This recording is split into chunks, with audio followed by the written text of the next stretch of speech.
Hello everyone, uh very very very good morning to everyone. So this is Pathfinder platform. Pathfinder platform में आपका स्वागत है, जहां पर मैं देवराज वर्मा आपको एनवायरनमेंट एंड इकोलॉजी के कॉन्सेप्ट्स बता रहा हूं थ्रू एमसीक्यूज के थ्रू एनवायरनमेंट एंड इकोलॉजी हम यहां पर पढ़ रहे हैं।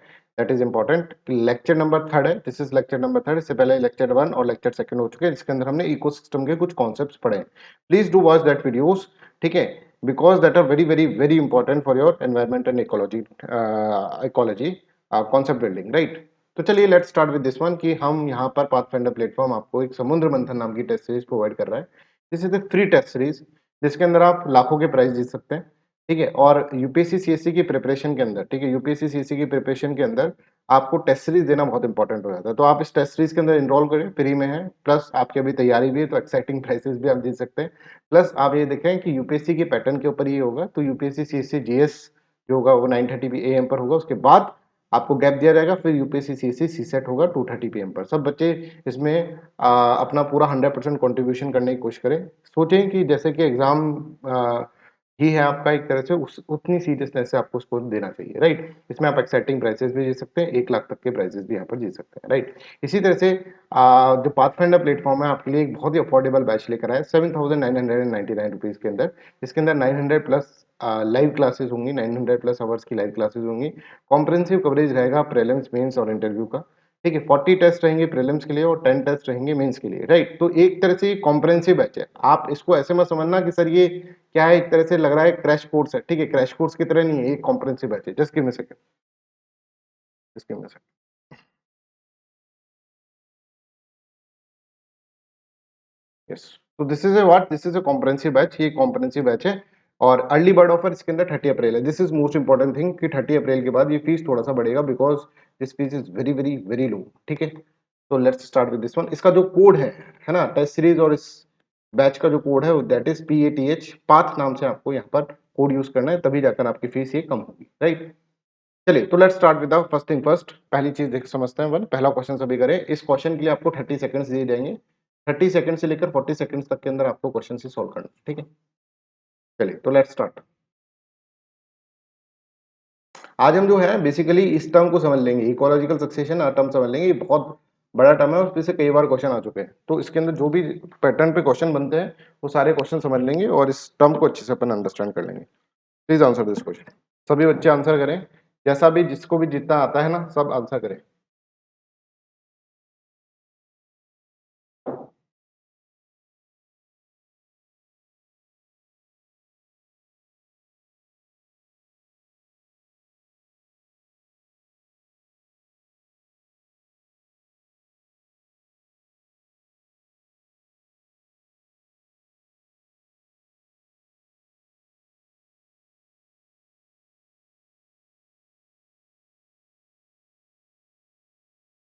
सभी बच्चे आंसर दें, चैट सेक्शन के अंदर सभी बच्चे आंसर लिखें। चलिए, क्या है, it is a process that starts in an area where no living organism exist. और सेकंड ऑप्शन है in successive serial stages there is an increase in the biomass as well as the diversity of species, ठीक है। ये दो अपन को इसके अंदर देखने को मिल रहा है, राइट। अब इनको पहले हम समझ लेते हैं what is ecological succession, then only we can solve this question. तो यहाँ पर ये इसको एक बार निहार लो, तुम अच्छे से देख लो इसको एक बार, इस डायग्राम को अच्छे से देख लो, इस चार्ट को, इस मतलब इस पिक्चर को अच्छे से देख लो। देखिए, सब कुछ समझ में आएगा, बिल्कुल ध्यान से समझना। देखिए यहाँ पर अगर आप देखेंगे तो यहाँ पे बिल्कुल क्या है, बिल्कुल पत्थर पड़े हैं, ठीक है, रॉक के टुकड़े, है ना। इसका क्या होता है, कैसे इसके ऊपर वेजिटेशन बनता है ये समझते हैं। ये न्यूडेशन स्टेज है। न्यूडेशन स्टेज मतलब यहाँ पर कुछ भी नहीं है साहब, सिर्फ रॉक, बेयर रॉक यहाँ पर पड़ी हुई है, बेयर रॉक। समझ में आ रहा है, यहाँ पर कुछ भी नहीं है जीवन में, जीवन बिल्कुल नहीं है यहाँ पर, कोई लाइफ नहीं है यहाँ पर। यहाँ पर सिर्फ रॉक है, मतलब पहली बार कुछ यहाँ पर क्या हो रहा है, वेजिटेशन उगेगी, ठीक है।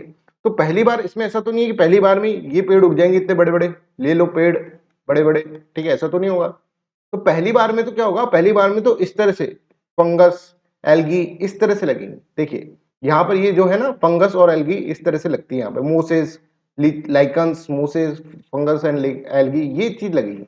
पर ये है ना, आप देखेंगे फिर धीरे धीरे धीरे धीरे धीरे धीरे वीड्स लगी, फिर धीरे धीरे धीरे पेरिनियल वीड्स लगी, फिर क्या होता है, शब्स लगी। ये हजारों साल की बात है, बहुत सारा टाइम निकल रहा है इसके अंदर, सदियां निकल गई, ठीक है। तो फिर आप देखेंगे यहाँ पे छोटे छोटे प्लांट्स यहाँ पर उगेंगे, फिर बड़े होंगे और फिर एक क्लाइमेक्स स्पीसीज रहेगा बिल्कुल 100% मैच्योर स्पीसी, ये क्लाइमैक्स आ गया, बड़े बड़े पेड़ हो गए, एक फॉरेस्ट बन गया। तो यहाँ पर अगर हम स्टार्ट करें तो स्टेजेस के अंदर यहाँ पर हुआ है। देखिए पहला स्टेज क्या हुआ, पहला स्टेज ये था जिसके अंदर कोई लाइफ नहीं थी, नो लाइफ इज देयर। फिर धीरे धीरे धीरे धीरे यहाँ पर ये इस तरह से लाइकन्स है। लाइकन्स क्या होते हैं मैं आपको बताऊँ। यहाँ पे ऐसा नहीं है कि सीधे ही प्लांट उग जाएगा, पहले लाइकन्स होंगे, ये हजारों साल तक रहेंगे, ठीक है। फिर ये धीरे धीरे क्या होगा, ये यहाँ पर इस तरह से वीड्स उगने लग जाएंगे, वीड्स के बाद फिर ग्रासेस उगने लग जाएंगे, ग्रासेस के बाद आप देखेंगे शब्स उगने लग जाएंगे, एंड सो ऑन, फिर छोटे प्लांट, फिर बड़े प्लांट, यहां से लेकर यहां तक के पहुंचने की स्टेज को, ठीक है, यहां से लेकर जहां पर कुछ नहीं था, लाइफ न्यूडेशन था, न्यूडेशन कुछ नहीं था यहाँ पर, यहां से लेकर इस तरह की क्लाइमेक्स स्पीसीज तक पहुंचने की स्टेज को हम बोलते हैं इकोलॉजिकल सक्सेशन। इस प्रोसेस को इकोलॉजिकल सक्सेशन बोलते हैं। I hope this is clear to everyone. What is ecological succession, this is clear. यहां से लेकर यहां तक पहुंचने की स्टेज को हम इकोलॉजिकल सक्सेशन बोलते हैं। न्यूडेशन से लेकर क्लाइमेक्स तक पहुंचने को हम इकोलॉजिकल सक्सेशन यहां पर बोलते हैं। तो इकोलॉजिकल सक्सेशन क्या हुआ, इकोलॉजिकल सक्सेशन का मतलब क्या है कि जहां पर लाइफ नहीं थी वहां से स्टार्ट करो और क्लाइमेक्स तक पहुंचो, ठीक है। इस स्टेज को जो होता है, ये जो बीच के अंदर स्टेजेस आई, ये स्टेजेस पार करें और क्लाइमेक्स तक जब हम पहुंचे, न्यूडेशन से क्लाइमेक्स तक जाना ही इकोलॉजिकल सक्सेशन है। समझ में आ रहा है, इसको ही हम इकोलॉजिकल सक्सेशन इसमें बोलते हैं। अब आप यहां पर देखिए कि ये जगह देखिए, इसके अंदर जो वेजिटेशन है ना, ये एक नाम है वेजिटेशन के नाम पे भद्दा है, धब्बा है, ठीक है, एक तरह से इसमें स्ट्रगल बहुत है भाई। ये जो है ना, इसको अपन लाइकन्स बोलते हैं। लाइकन्स का मतलब क्या है कि पूरी तरह से ये अपने ऊपर सेल्फ डिपेंडेंट नहीं है। ये देखो, अगर इस प्लांट को देखो तो ये सेल्फ डिपेंडेंट है, आराम से रूट से क्या कर रहा है, मिनरल्स ले रहा है और पानी ले रहा है और डेवलप कर रहा है अपने आप, इसको किसी की जरूरत नहीं है। मैं हूं सेल्फ सफिशिएंट, मैं हूं सक्षम, ये अपने आप में सक्षम है। जबकि आप यहां पर देखेंगे तो ये लाइकन्स अपने आप में सक्षम नहीं है, ये स्ट्रगल है इनकी लाइफ में बहुत ज्यादा, ये स्ट्रगल फेस में है। कैसे कि लाइकन्स का मतलब क्या होता है, एल्गी होता है और फंगाई होता है, ठीक है। एल्गी और फंगाई का कॉम्बिनेशन। इसमें देखो, एल्गी और फंगाई के अंदर अगर मैं दिखाऊं आपको, तो इस तरह का कुछ रहता है। जैसे यहाँ पे देखिए, ये जो है ना, ये मॉर्फोलॉजी इनकी ऐसी है कि ये जो व्हाइट वाला दिख रहा है आपको, एल्गी है, ओ सॉरी फंगस है। अब फंगस का क्या है, फंगस का ये है कि भाई फंगस जो है वो खाना बनाना नहीं आता, इसको इसको खाना बनाना नहीं आता, खाना नहीं बनता इससे। अब इसको खाना खाना तो है पर खाना बनाना नहीं आता। तो इसको, इसने एल्गी से बात करी, भाई एल्गी मेरे लिए खाना बना दोगी। एल्गी ने बोला ठीक है हम खाना बना देंगे, आप मेरे लिए क्या करोगे ये बताओ। फंगस ने बोला मैं तुमको रहने के लिए शेल्टर दे दूंगी, I will provide you shelter. Fungus algae को बोलती है मैं तुमको शेल्टर दे दूंगा, एल्गी फंगस को बोलती है मैं तुमको खाना दे दूंगी। इस रिलेशन को बोलते हैं म्यूचुअलिज्म। अब देखिए, सेल्फ सफिशिएंट नहीं है दोनों। एल्गी ऐसे नहीं है कि कहीं पे भी लग जाएगी, उसको शेल्टर चाहिए एक। ये देखिए यहाँ पर शेल्टर प्रोवाइड करी गई है, ये ग्रीन जो है ना दैट इज एल्गी, और ये जो है ना व्हाइट, ये शेल्टर प्रोवाइड करी गई है फंगस के द्वारा, ठीक है। तो ये ग्रीन एल्गी को व्हाइट के द्वारा, फंगस के द्वारा एक तरह से क्या करी गई है, एक तरह से शेल्टर प्रोवाइड करी है, जिसमें एल्गी कह रही है कि मैं तुम्हें क्या कर दूंगी, मैं तुम्हें खाना दूंगी, तुम मुझे खाना दो, मैं तुम्हें शेल्टर दूंगा, ठीक है। इस तरह का सिस्टम है, that is known as mutual relationship. तो आप यहाँ पर देखिए इस तरह के सिस्टम हो गया ना कि मान लीजिए एक आदमी क्या है, एक आदमी अंधा है, ठीक है, इसकी आंख नहीं है, राइट, और एक आदमी है लंगड़ा, ठीक है। लंगड़ा मतलब एक पैर है एक नहीं है, राइट। तो आप क्या करेंगे, इनको चलना है, इनको चलना है, कैसे चलेंगे, इसके तो दोनों पैर है, ठीक है, इसका एक पैर नहीं है, राइट। तो ये क्या करेगा, ये है ना इसके कंधे पे बैठ जाएगा, ये कंधे पे बैठ गया और कंधे पे बैठ के इसको डायरेक्शन देता रहेगा, भैया इधर इधर चल, और ये चलता रहेगा। ऐसे ये मतलब म्यूचुअलिज्म से एक चीज कर लेंगे दोनों। अगर इनमें से ये खत्म हो गया तो ये भी खत्म हो जाएगा, ये खत्म हो गया तो ये भी खत्म हो जाएगा। समझ में आ रहा है। इसी तरह से एल्गी और फंगाई का भी इसी तरह का रिलेशन है। लाइकन्स जो है, जो कि फंगाई और एल्गी है, उसका भी इसी तरह से रिलेशन है। तो ये जो है ना, इनकी लाइफ में बहुत स्ट्रगल है, ये बहुत स्ट्रगल फेस में, अगर आप देखेंगे तो ये बहुत ही स्ट्रगल फेस के अंदर है। समझ में आ रहा है, इनको समझ में नहीं आ रहा है, जीवन इनको किसी तरह से जीवन काट रहे हैं। पर आप यहां पर देखें, ये वाली स्टेज जब देखो आप, ये स्टेजेस है ना, इसी के ऊपर हो रहा है ये सब कुछ। ये वाली स्टेज देखोगे तो ये कितना क्लाइमैक्स स्टेज है, इसके जीवन में कोई संघर्ष नहीं है, ये बड़ा मस्ती में जीवन जी रहा है, ये क्लाइमैक्स है, ठीक है। ये क्लाइमैक्स है, यहां पर ये समझिए कि इसने क्लाइमैक्स है, और यहाँ ने इसने क्या करा है, इसने एक तरह से एक बहुत ही मैच्योर स्पीसी हो गया है, ठीक है। ये एक इसकी लाइफ में स्ट्रगल नहीं है, बहुत ही मैच्योर हो गया, स्टेबल हो गया, ठीक है। और यहाँ पर ये ग्रो कर गया, एनवायरनमेंट के साथ इसकी सेटिंग हो गई है। कैसे देखिए, ये देखिए, जहां पर पेड़ होता है वहां पे बारिश अपने आप हो जाती है। इस पेड़ को बारिश चाहिए, तो ये बारिश करने के अंदर पेड़ जो होती है वो हेल्प करता है। समझ में आ रहा है? ये बारिश नहीं करवा सकते पर ये बारिश करवा सकते हैं। तो इन्होंने एनवायरनमेंट को क्या करा है, एनवायरनमेंट के साथ एक सेटिंग कर ली है। समझ में आ रहा है? पर ये एनवायरनमेंट के साथ सेटिंग नहीं करेंगे, ये तो खुद का जीवन जी जाए वही बहुत है। तो इकोलॉजिकल सक्सेशन का मतलब क्या हुआ? इकोलॉजिकल सक्सेशन का मतलब यहां से लेकर यहां तक पहुंचना, that is known as ecological succession. यहां से लेकर यहां तक पहुंचना मतलब आप देखेंगे न्यूडिशन से क्लाइमैक्स तक पहुंचना, दैट इज इकोलॉजिकल सक्सेशन। ये स्टेजेस है। ठीक है, ये देखो एक स्टेज ये हो गई, पहले इसके ऊपर पहले लाइकन्स आए, फिर लाइकन्स आने के बाद फिर वीड्स आए, फिर पेरिनियल वीड्स आए, ठीक है, फिर शब्स आए, फिर ये छोटे प्लांट आए, फिर ऐसे आए। इसको अपन इकोलॉजिकल सक्सेशन बोलते हैं, जिसके अंदर ये जो पहली स्पीसी आई है ना, पहली स्पीसी लाइकन्स, ठीक है, इन स्पीसीज को हम बोलते हैं पाइनर स्पीसीज। पाइनर पाइनर स्पीसीज बोलते हैं। और ये जो बनाना लास्ट के अंदर, that is known as climax. तो हम देखिए क्लाइमेक्स ज्यादा स्टेबल है एज कंपेयर टू पाइनर। समझ में आ रहा है? क्लाइमेक्स जो है वो ज्यादा इसके अंदर productivity as compare to primer pioneer. Right, I hope this is clear. तो अपन इसके अंदर क्वेश्चंस करेंगे बहुत सारे, पहले ये समझ लेते हैं। देखिए, the process that starts in an area where no living organism exist is known as ecological succession. बिल्कुल सही बात है सर। ये देखो, यहां से स्टार्ट करा हमने, यहां से, यहाँ पे कोई लिविंग ऑर्गेनिज्म का नाम भी नहीं है। तो this is known as what? This is known as ecological succession in successive serial stages. जैसे ये हुआ, फिर ये हुआ, फिर ये हुआ, फिर ये हुआ, फिर ये हुआ, ये सक्सेसिव सीरियल स्टेजेस है।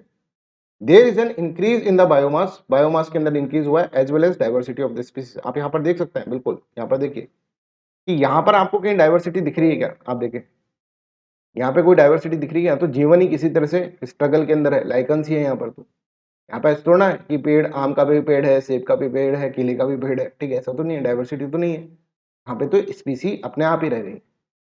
पर आप यहाँ पर जाकर देखेंगे, तो यहाँ पर जाके देखेंगे तो यहाँ पर खूब डाइवर्सिटी मिलेगी। एक पेड़ ऐसा मिल रहा है, एक पेड़ ऐसा मिल रहा है, एक पेड़ ऐसा मिल रहा है, एक पेड़ ऐसा मिल रहा है। क्लाइमेक्स के अंदर बहुत जीवन है, मतलब बहुत बायोमास है। बायोमास का मतलब समझ रहे हैं? प्रोडक्टिविटी, कल मैंने तुमको पढ़ाया था प्रोडक्टिविटी।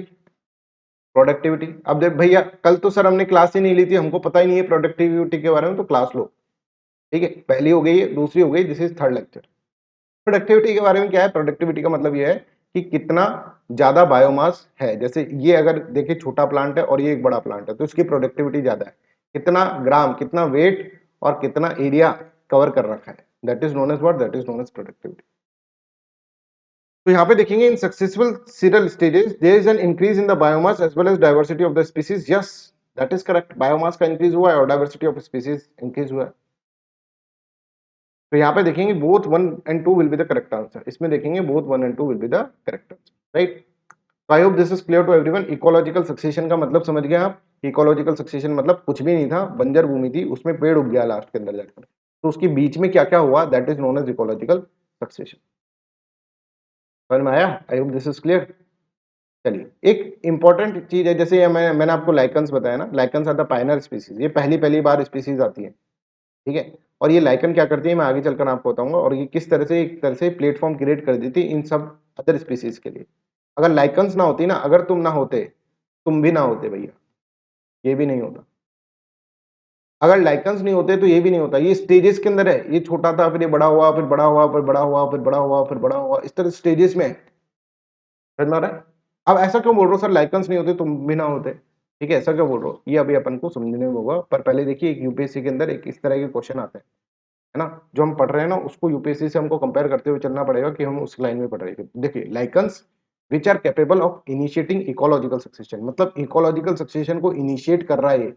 बिना लाइकन्स के इकोलॉजिकल सक्सेशन नहीं है, होता ही नहीं। इनका भी बहुत बड़ी भूमिका है, बहुत बड़ा रोल है, बहुत बड़ा नीचे है इनका। Right, even on a bare rocks are actually symbiotic association of what? Algae and fungi. This will be the correct answer. अब क्यों सर ये ऐसा क्या कर देते हैं, अपन इसके अंदर देखते हैं। देखो, ये जो है ना लाइकन्स, एल्गी और फंगाई का जो कॉम्बिनेशन है, मैंने आपको बताया मॉर्फोलॉजी इसकी इस तरह से मैंने आपको बताया, ठीक है। अब ये फंगस जो है ना, फंगस, फंगस जहां पर भी आएगी, जैसे मान लीजिए फंगस एक तो है ना, कि किसी भी एरिया के अंदर खड़ी हो सकती है, ठीक है, फंगस लग सकती है किसी भी एरिया के अंदर, चाहे वो रॉक ही क्यों ना हो। एक तो इसकी कैरेक्टरिस्टिक है, और इसके ऊपर एल्गी बैठ जाइए आगे, ग्रीन ग्रीन कलर की जो है ना वो एल्गी बढ़ेगी, फंगस लगी, फंगस के ऊपर एल्गी बढ़ गई, this is known as lichen, इसको लाइकन्स बोलते हैं। अब बिल्कुल ध्यान से सुनिएगा, फंगस का एक ये होता है, फंगस का एक नेचर समझ लीजिए आप, बेसिक नेचर फंगस का, कि फंगस क्या करेगी, फंगस अपने अंदर से एंजाइम्स निकालेगी, एंजाइम्स, और एंजाइम्स को होंगे इस रॉक को है ना टुकड़ों में तोड़ते जाएंगे, इस रॉक के अंदर हजारों साल तक एंजाइम्स निकालती रहेगी, और हजारों साल के अंदर ये रॉक्स के अंदर देखो लंबा समय है, ठीक है, ऐसे नहीं कि आज फंगाई बैठी कल अरे यहाँ तो रॉक थी आज सॉइल बन गई, ठीक है, ऐसा नहीं होगा। यहाँ पर देखो एंजाइम्स, एंजाइम्स रिलीज करेगी कौन, फंगाई, और एंजाइम रिलीज करके इसको, इसकी वेदरिंग करती रहेगी, वेदरिंग करती रहेगी, और इसको छोटे छोटे टुकड़ों में तोड़ देगी, this is known as soil, soil में इसको तोड़ दिया, समझ में आ रहा है। अब यहाँ पर जो सॉइल बन गई तो इसके बाद ही तो ये सब चीजें उसके बाद ही तो होंगी, आप यहाँ पर देखिए सॉइल बन गई तो उसके बाद ही ये सब चीजें बनेंगी, बिना सॉइल के थोड़ा ना बन जाएंगी। तो इस सॉइल बनाने, रॉक को सॉइल में कन्वर्ट करने के लिए सबसे इंपॉर्टेंट भूमिका निभाई लाइकन्स ने, ठीक है। ये क्लाइमेक्स स्पीसी नहीं है, ठीक है, ये एक तरह से मैच्योर स्पीसी नहीं है, ठीक है, ये एक तरह से डिपेंडेंट इंडिपेंडेंट स्पीसी नहीं है, ठीक है, बट इसने इंपॉर्टेंट रोल प्ले करा है। Just give me a minute, है ना, just give me a minute.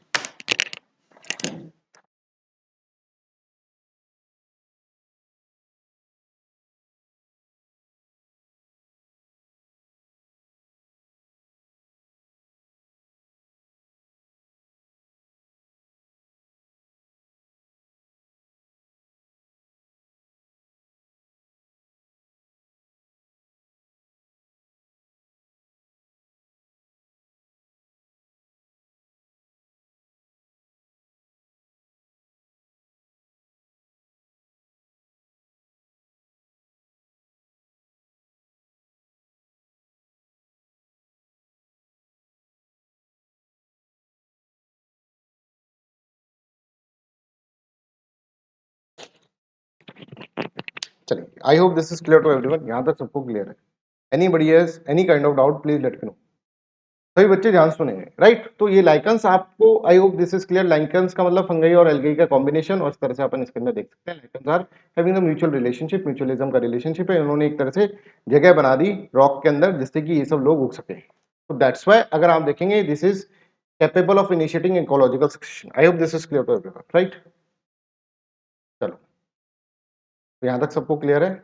पाइनर community देखिए, first species to colonise an area is known as pioneer species, जो कि यहाँ पर कौन से लाइकन्स, ठीक है। इसके बाद ये लाइकन्स जो है ना, इनकी लाइफ में बहुत स्ट्रगल है साहब, ये जीवित कैसे रहे, जीवित ये यही सोच सोच के मरे जा रहे हैं, ठीक है, समझ में आ रहा है कि कैसे रहे भाई, किस तरह से अपन रिलेशनशिप एस्टेब्लिश करके रहे, इसमें इनका निकल जा रहा है सारा समय, ठीक है। The final stage of the succession is known as climax community, final stage जो होगा उसको क्लाइमैक्स कम्युनिटी बोलेंगे। क्लाइमैक्स कम्युनिटी एक स्टेबल है, मैच्योर है, और more complex and long lasting, ठीक है। तो क्लाइमैक्स कम्युनिटी के अंदर आप देखेंगे ये सब चीजें इसके अंदर होता है, right. I hope this is clear, यहाँ तक आपको सबको ये चीज क्लियर है, ठीक है। अब ये क्लाइमेक्स कम्युनिटी को लेकर भैया अब लाइफ सेटल हुई है थोड़ी, ठीक है, अब थोड़ा लाइफ सेटल हुआ है, तो ये चीज जो है this is the climax community, ये आप इसके अंदर समझिए। सही बच्चों को मजा आ रहा है पढ़ने में, एनवायरमेंट एंड इकोलॉजी। देखो अगर सब्जेक्ट को सब्जेक्ट के नेचर के हिसाब से पढ़ोगे तो सब्जेक्ट बहुत प्यारा लगता है, और सब्जेक्ट को ऐसा पढ़ोगे कि जो उसका नेचर नहीं है वैसा आप समझने की कोशिश करोगे। सोचो डेफिनेशन रट लें हम इसके अंदर इकोलॉजिकल सक्सेशन की, lichen is equal to fungi plus algae, lichen is equal to fungi plus algae, ठीक है, इस तरह से 10 बार बोल देंगे याद हो जाएगा, नहीं होगा। बहुत प्यारा सब्जेक्ट है एनवायरनमेंट, बहुत ही प्रैक्टिकल डायमेंशन में इसको पढ़ना पड़ता है, ठीक है। चलिए नेक्स्ट करें, third question. An intermediate stage found in the ecological succession.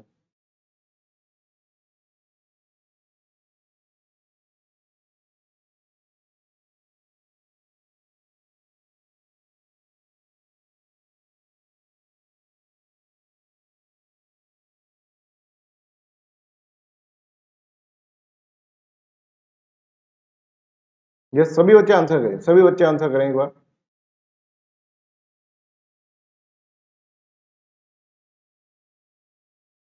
सभी बच्चे आंसर करेंगे इसको, that is important, yes, that is known as serial, right, A will be the correct answer. अब मैं आपको बताता हूँ ये क्या चीज, ये समझो यहाँ पर आपस में ये देखो, ये वाला जो डायग्राम है ना that is the most important diagram, ठीक है। ये जो है ना भाई, पहले ये एक स्टेज थी न्यूडेशन वाली स्टेज, यहाँ पे कुछ नहीं जीवन में, सब कुछ सन्नाटा है, ठीक है। फिर ये वाली स्टेज आई, तो इन स्टेजेस को जो है ना, इन स्टेजेस को हम सीरी बोलते हैं, सीरी, क्या बोलेंगे, सीरी। तो सीरीज जो होती है स्टेजेस है कि पहले ये हुआ, फिर ये हुआ, फिर ये हुआ, फिर ये हुआ, फिर ये हुआ, और फिर ये क्लाइमेक्स स्टेज आ गई। ये सारी की सारी स्टेजेस जो बीच में है इसको अपन सीरीज बोलते हैं। और इस स्टेजेस के अंदर जो कम्युनिटीज डेवलप हो रही है, देखिए कम्युनिटीज डेवलप हो रही है, कम्युनिटीज डेवलप हो रही है, इनको अपन बोलेंगे सीरियल कम्युनिटी। ये तुम थोड़ा सा इसके अंदर नामीकरण याद रखना। सीरी और सीरियल कम्युनिटी में क्या डिफरेंस होता है ये अपन इसके अंदर समझ रहे हैं, राइट। तो आप यहाँ पर देखें तो an intermediate stage found in the ecological succession, ये इंटरमीडिएट जो स्टेज है बीच बीच में जो हो रही है, ठीक है, दैट इज नोन एज सीरी, उनको सीरी बोलते हैं, ठीक है। अब मैं तुमको कुछ टर्मिनोलॉजीज बताऊंगा। मान लीजिए इकोलॉजिकल सक्सेशन मान लो एक्वेटिक हैबिटाट के अंदर होता है तो उसको हम बोलते हैं हाइड्रोसीरी। इकोलॉजिकल सक्सेशन इसी तरह से अगर ड्राई हैबिटाट के अंदर होता है तो उसको बोलते हैं जीरो सीरी। इकोलॉजिकल सक्सेशन अगर मान लीजिए बेयर रॉक सरफेस पे होता है तो उसको बोलते हैं लिथोसीरी। इकोलॉजिकल सक्सेशन अगर सैंडी एरियाज पे होता है तो उसको बोलते हैं पेसामोसीरी। इकोलॉजिकल सक्सेशन अगर सैलाइन रॉक सॉइल के ऊपर होता है, वाटर के ऊपर होता है तो उसको हेलोसिटी बोलते हैं। समझ में आ रहा है? ये सारे टर्म्स तुमको याद करनी पड़ेगी, ठीक है। तो नहीं तो इसके अंदर इस तरह का आ जाएगा कि इस टर्म्स के रिलेटेड क्वेश्चन आ सकता है, बताओ कौन सा है, वहां पर फिर अपन को दीवारें देखनी पड़ जाती है। तो था यार, पता ही नहीं था कभी ये कैसे क्वेश्चन आ जाता है। तो ये आप देखें, ये सारी अगर मान ली इकोलॉजिकल सक्सेशन इधर हो रहा है, पानी के अंदर हो रहा है, उसको हाइड्रोसीरे बोलते हैं, ठीक है। चलो नेक्स्ट क्वेश्चन करो।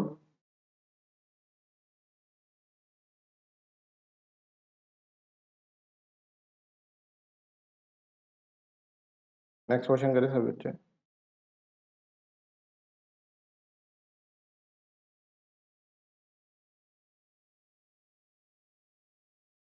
सब बच्चे अटेम्प्ट करें, देखो सब बच्चे कमेंट सेक्शन के अंदर लिखें सभी कि क्या है इसका आंसर। सब बच्चे कमेंट सेक्शन के अंदर लिखें।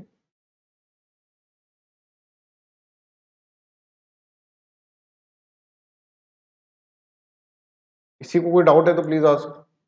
सब बच्चे कमेंट सेक्शन के अंदर लिखें कि what is the answer of this question.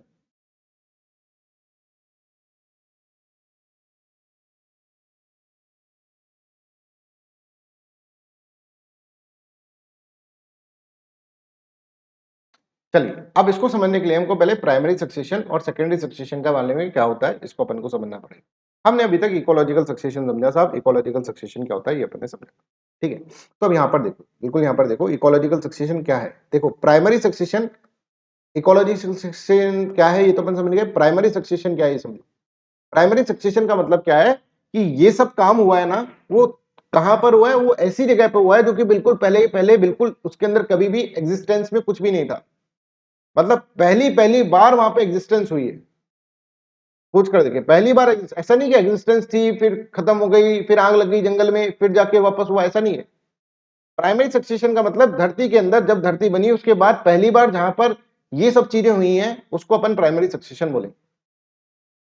आज धरती पे ऐसे कम एरिया मिल गए जहां पर प्राइमरी, कम एरिया है जहां पर प्राइमरी सक्सेशन हो, बिकॉज प्राइमरी सक्सेशन पहले से हो चुका है।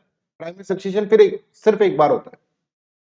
अब मान लो यहां पर ये क्लाइमेक्स बन गया, अब यहां पर जंगल में लग गई आग, आग लग गई जंगल में, और जंगल में अगर आग लग जाएगी आप देखेंगे तो ये सारी स्पीसीज खत्म हो जाएंगी और कुछ बेयर वापस से नई सक्सेशन स्टार्ट होगा। तो एक बार जब क्लाइमेक्स स्पीसीज तक पहुंच चुके हैं और वो सक्सेशन पूरा का पूरा खराब हो जाता है ना, जैसे आग लग गई या फिर जैसे मान लीजिए भूकंप आ गया, कुछ भी हो गया, उसके बाद जो सक्सेशन स्टार्ट होगा, वापस सक्सेशन स्टार्ट होगा, उसको अपन सेकेंडरी सक्सेशन बोलेंगे। I hope this is clear, that is known as secondary succession. उसको अपन सेकेंडरी सक्सेशन बोलेंगे। जैसे आप यहाँ पर देखिए क्लाइमेक्स बन चुका था यहाँ पर, ठीक है, और यहाँ पे क्लाइमेक्स बन चुका था पर यहाँ पे आग लग गई जंगल के अंदर, आग लग गई, आग लग गई तो फिर वापस से सक्सेशन हुआ। अब यहाँ पर वापस यहाँ से स्टार्ट होगा और यहाँ पर succession. This is known as secondary succession. मतलब प्राइमरी सक्सेशन मतलब वो चीज है जो कि पहली बार सक्सेशन हुआ है। मतलब धरती पे ऐसी जगह बहुत कम रह गई हैं अब। आप देखिए तभी हो सकता है प्राइमरी सक्सेशन जब नीचे से वेलकनो निकले और एक नया आइलैंड बन जाए, तो उस पे जो पहला सक्सेशन होगा उसको प्राइमरी सक्सेशन बोले। उसमें अगर आग लग जाए और उसके बाद जो सक्सेशन होगा उसको सेकेंडरी सक्सेशन बोले। प्राइमरी सक्सेशन मतलब पहली पहली बार हो रही है, यहाँ पर चीजें पहली बार हो रही है, पायनर स्पीसीज पहली बार आ रही है, पायनर स्पीसीज पहली बार आकर उसको तोड़ रही है, रॉक को एंजाइम्स को हजारों साल लग गए भाई को, ठीक है, फिर हजारों साल बाद फिर वहां पे वीड्स उगे, फिर ऐसे हुआ, फिर ये हुआ, ये सब चीजें हुआ, फिर जाके क्लाइमेक्स में पहुंचे। तो आप ये मेरे को बताएं, प्राइमरी सक्सेशन के अंदर जहां से बिल्कुल स्टार्टिंग से हो रहा है, प्राइमरी सक्सेशन के अंदर चीजें जो हो रही हैं आप देखें, वो ज्यादा समय लगाएगी क्या क्लाइमेक्स स्पीसीज तक पहुंचने में, या फिर सेकेंडरी सक्सेशन? आप सभी बच्चे कमेंट सेक्शन में लिखें। प्राइमरी सक्सेशन पे ज्यादा एफर्ट लगेंगे क्या, मतलब ज्यादा लंबे समय तक प्राइमरी सक्सेशन में ज्यादा टाइम लगेगा? टाइम किस में ज्यादा लगेगा, या फिर सेकेंडरी सक्सेशन में? ऑब्वियसली सर प्राइमरी सक्सेशन में ज्यादा टाइम लगेगा। क्यों सर? इसको तो बिल्कुल शुरुआत से करनी है, शुरुआत से बिजनेस स्टार्ट करना है इसको। ये देखो, ये इसको बियर रॉक्स मिली है, इसने फिर तोड़ा, फिर ये इस तरह से ये मिला, ठीक है, फिर ये बना, फिर हजारों साल तक ये रहा, फिर इसके अंदर धीरे धीरे धीरे धीरे ऐसी कुछ हुई, वीड्स वीड्स हो गई, फिर इस तरह से हुआ, फिर जाके ये क्लाइमेक्स स्पीसीज बना। पर अगर मान लीजिए सर ये यहाँ पर पहुंच के सेकेंडरी सक्सेशन यहीं से स्टार्ट होगा, अगर मान लीजिए यहाँ पर आग लग जाती है और फिर यहाँ से सेकेंडरी सक्सेशन स्टार्ट होता है, तो सेकेंडरी सक्सेशन को कुछ तो मिलेगा ना बेस। ऐसा थोड़ी ना है प्राइमरी सक्सेशन वाला कुछ नहीं मिलेगा, सॉइल तो मिलेगी, सॉइल में थोड़ी ना आग लग जाएगी, सॉइल तो मिलेगी। पहले से यहाँ का इकोसिस्टम तो डेवलप हो गया था ना एक बार, उसके बाद अब इसको यहां तक पहुंचने में ज्यादा टाइम नहीं लगेगा। तो rate of secondary succession is fast, ये जल्दी से क्लाइमेक्स तक पहुंच जाएगी। पर ये जो था, आप ऐसे समझो कि एक मान लीजिए एक पिताजी हैं, उन्होंने बिजनेस शुरू से स्टार्ट करा, साइकिल से स्टार्ट करा, साइकिल पे रख के लेके जाते थे, धीरे धीरे उनको रॉ मटेरियल्स कहाँ से मिलता है ये पता चला, फिर क्या मिलता है, मतलब कैसे गुड्स को बेचते हैं, क्या मार्केट सिस्टम है, मार्केट की चीजें ये सब समझी, दोस्त लोग बनाए, इनके वेंडर्स वेंडर्स बनाए, इस तरह से उसने बिजनेस बनाया। फिर इनका बिजनेस जो है इनके बेटे ने संभाला, बेटे ने पहले दिन ही बिजनेस को ठप कर दिया। पर अब बेटे को बहुत रियलाइज हुआ और बेटा वापस से बिजनेस को खड़ा करना चाह रहा है, तो उसको अपने पिताजी जितनी मेहनत थोड़ी ना लगी, उसके तो वेंडर्स पहले से तैयार है, ठीक है, उसको तो पता है मार्केट में रॉ मटेरियल कहां से आता है, कैसे मार्केट चलाते हैं, ये सब तो पता है उसको, ठीक है। इसी तरह से प्राइमरी सक्सेशन के अंदर तो बहुत ज्यादा टाइम लगेगा भाई, लाइकेंस आएंगे, लाइकेंस तोड़ेंगे पहले, फिर उसके बाद तोड़ने के बाद फिर ऐसे बनेगा, फिर वैसे बनेगा, फिर इस तरह से बहुत ज्यादा, अगर आप देखेंगे इसके अंदर तो बहुत ज्यादा इफर्ट है, बहुत ही ज्यादा इफर्ट इसके अंदर, ठीक है। तो I hope this is clear. तो प्राइमरी और सेकेंडरी सक्सेशन में देखें तो primary succession is difficult to observe, it is difficult to observe primary succession like the secondary succession, because धरती पे जगह बची नहीं है ना भाई प्राइमरी सक्सेशन की, तो अब तो हो गया, मतलब एक प्राइमरी सक्सेशन हमेशा एक बार होगा, सेकेंडरी सक्सेशन कितनी बार भी हो सकता है। प्राइमरी सक्सेशन हुआ, बिगड़ गया, फिर सेकेंडरी सक्सेशन हुआ, उसके बाद सेकेंडरी सक्सेशन बिगड़ गया, फिर वापस सक्सेशन हुआ, उसको भी सेकेंडरी सक्सेशन बोलेंगे अपन, फिर वो बिगड़ गया, फिर वापस से हुआ, उसको भी सेकेंडरी। पर पाइनर वाला जो सॉरी प्राइमरी वाला है वो पहली बार हुआ, एक ही बार होगा। तो धरती पे ऐसे एरिया कितने हैं जहां पर अभी तक कुछ भी वेजिटेशन नहीं हुई, बहुत कम है ना, तो प्राइमरी सक्सेशन इसलिए बहुत कम जगह पे ऑब्जर्व किया जाता है। This is because there are relatively very few places on earth that do not already have communities of the organism, ठीक है।